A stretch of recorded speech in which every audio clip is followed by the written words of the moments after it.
All right, shalom to the hopeful elect.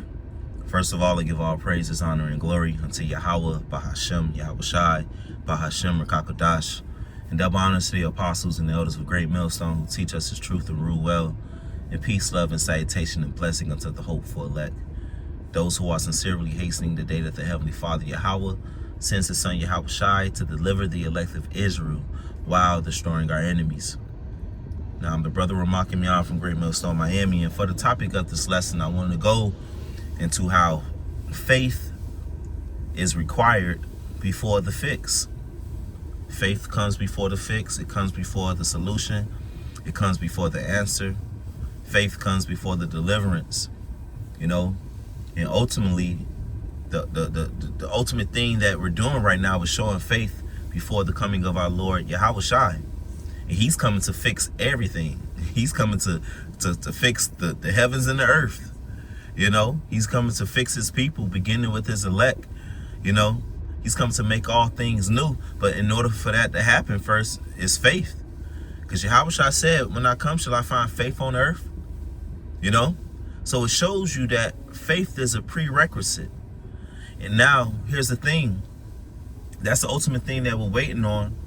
But as Israelites, who are our people, those of us in this truth, who the Lord is dealing with, we depend on the Lord for everything. Everything. Considering the times that we're coming into, but even right now, because we are an afflicted, poor, and oppressed people, we go through things.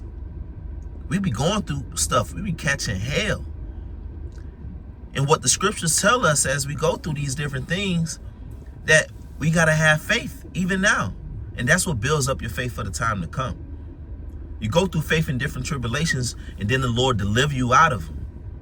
And from that, your faith is what? Being boosted. Now the Lord does what he wants to do. Sometimes you be weak, and the Lord just make it happen. And that boosts your faith. But you see, there's times, so many times in which the Lord wants you to endure something. He wants you to suffer something. It could be an infirmity. It could be a sickness, some type of vexation, some type of thing that you got to be going through at your job. Or you might be lacking, you may need a job, and your ass got to have faith in Yahweh Shai that he is righteous, that he got it in control. He's righteous. This is coming upon you because you're Israelite. You sinned against the Lord. These are the curses. You being chastened. But also that the Lord will not put more upon you than you could bear. That with the temptation that you're going through, he's going to give you a way to escape. You have to have that faith as you're going through the trial and the tribulation. And then the fix comes. And that's what builds us up for the times that we come into. Different brothers going to be put in different situations, on the run, or put into prison, or death displaced right before you.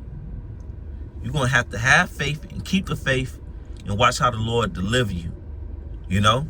Now, I want to go to this precept right here. 2 Corinthians chapter 5, verse 7. It says, for we walk by faith and not by sight.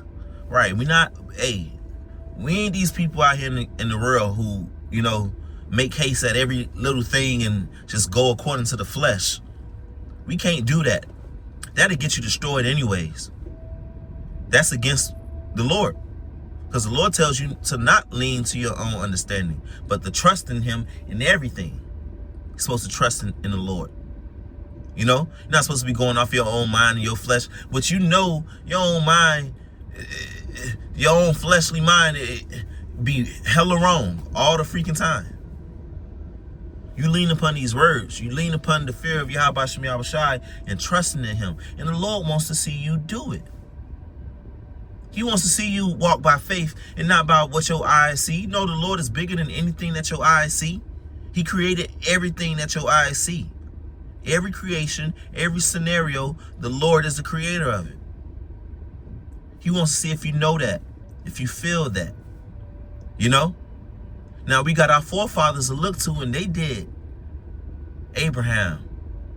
The Lord told him to go sacrifice your own son, Isaac.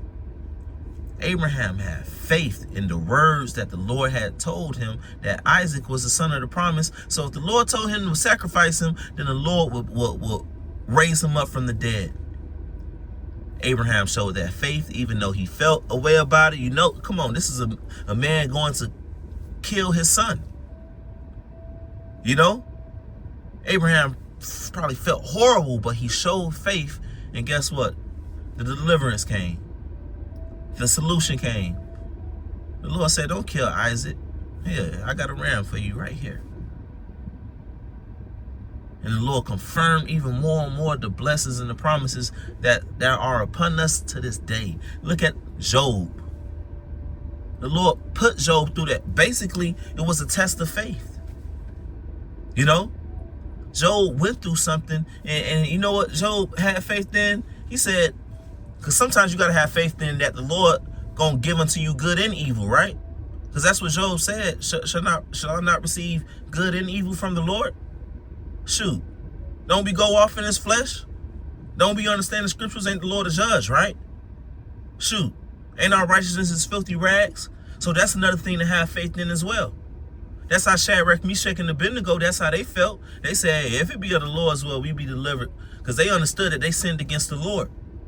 But they had faith in their power and would not bow the knee to false idols. And the Lord delivered them. They showed faith before a fiery furnace. So we go through things. You may be having a nagging infirmity, a thorn in your flesh. It could be you could be jobless, you broke, this, that. All right, you finna make haste and do wickedness, or you gonna keep the faith and give praise to the Lord, Yahweh Shem Yahweh Shai, and pray to him for what you need. And understand that he is in control, that it's all of his will. You keep that faith through these situations, and the Lord keep giving you ways to escape. He keep delivering you. Any sincere brother and sister in this truth who somehow listening to this lesson, if you ask them, ain't the Lord done delivered you so many times you can't count? Every brother and sister that's sincere gonna be like, yup. Every situation Lord deliver you from, get you up out of it. You done forgot so much shit. You done forgot shit that at the time it felt heavy as hell. You know? You were vexed, but faith is a gift from the Most High. And instead of you making haste and doing some wickedness or not believing in your power, you keep your trust in your power. You know? And that's how the fix and the solution comes.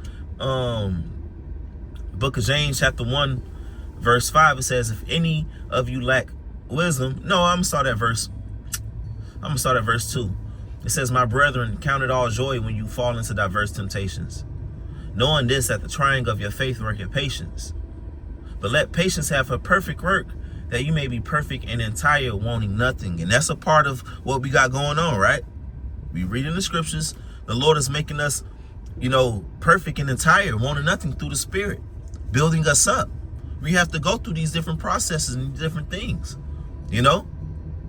Faith work is patience, The trying of our faith work is patience, The ability to suffer, the ability to wait, which we're going to need that built up for the times to come. Jacob's trouble, the outward temptation. In verse 5, it says, if any of you lack wisdom, let him ask of the Most High, that giveth to all men liberally, and upbraideth not, and it shall be given him.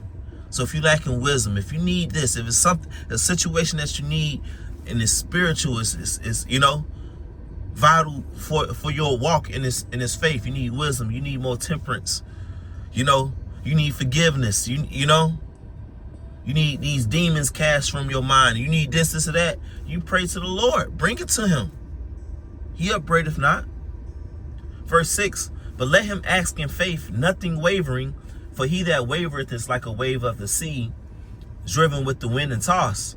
For let not that man think that he shall receive anything of the Lord. So it tells you, it's showing you, if you want to receive something from the Lord, then you got to have faith. That lack of faith, doubt shit, that shit is not cute to the Lord. The Lord ain't looking at that shit like, oh, he doubting, oh, he just don't believe. But no, that's not okay. That's wicked. If it's not a faith, it's a sin. Because you ain't got no business not believing in the Lord. You got no business not trusting in the Lord that he'll be with you. You know? You got no business making haste and taking the worldly or the carnal route. You got no business doing that. The Lord has been too good to us. We got this truth. This truth is being poured out. We see prophecies popping off. You got the names of Yahweh Shem Yahweh Shai. You got no business not having faith. No matter what you're going through. And I'm talking about shit now and in the times to come. You know? Got no business not having faith. You know? And not having faith is not profitable for you because it's important, man. It's a prerequisite before the deliverance, man. Hey, Romans 1:17, it says, "For therein is the righteousness of the Most High revealed from faith to faith. As it is written, the just shall live by faith." Right? The just, the elect, and we call ourselves up the hopeful elect because we hope, we believe. Got to live by faith. From situation to situation to situation. And guess what? It's going to boost your faith and boost your faith and boost your faith. Along with adding virtue, moral goodness to you, you know, adding temperance, adding patience, you know, godliness. But you're going to need some faith in these times to come. You're just going to have the faith and not be pissy because it ain't happened right in the second that you wanted to happen. You know, not losing faith because it ain't happening right then and there. No, you're going to have faith and just believe in the Lord, man. And the solution going to come through. The Lord is going to be with us. He's not going to forsake us, man. So I'll end with this. Matthew 17:20. And Yahweh Shai said unto them, because of your unbelief, for verily I say unto you, if you have faith as a grain of mustard seed, you shall say unto this mountain, remove hence to yonder place, and it shall remove, and nothing shall be impossible unto you. Right. If you have faith of a mustard seed, and what is the mountains that the Lord's talking about, man? These obstacles, these trials, these tribulations, this hell, the different things that you have to go through. Be infirmities, it'd be this, or it'd be that, it'd be this demon, it'd be that demon. If you have faith, that's a mustard seed, which grows to be the biggest tree, you know, which grows to be a huge tree. Then the deliverance come. Then there's nothing that you can't overcome. And that's the power that we have through Yahweh Shem Yahweh Shai and their names, man. Faith in the names of Yahweh Shem Yahweh Shai. We the Israelites, we the princes of the power. And through him we could do anything. Nothing's impossible with him. We could be healed of anything. You know? We could overcome anything, even death. You know? So that's the point, man. Lord willing, this is edifying. Give all praises, honor, and glory to Yahweh, Bahashem, Yahweh Shai, Bahashem, Rakakadash. And double honor to the apostles and the elders of Great Millstone. And peace, love, and salutations to the hopeful elect. Kwame Yasharala. Shalom.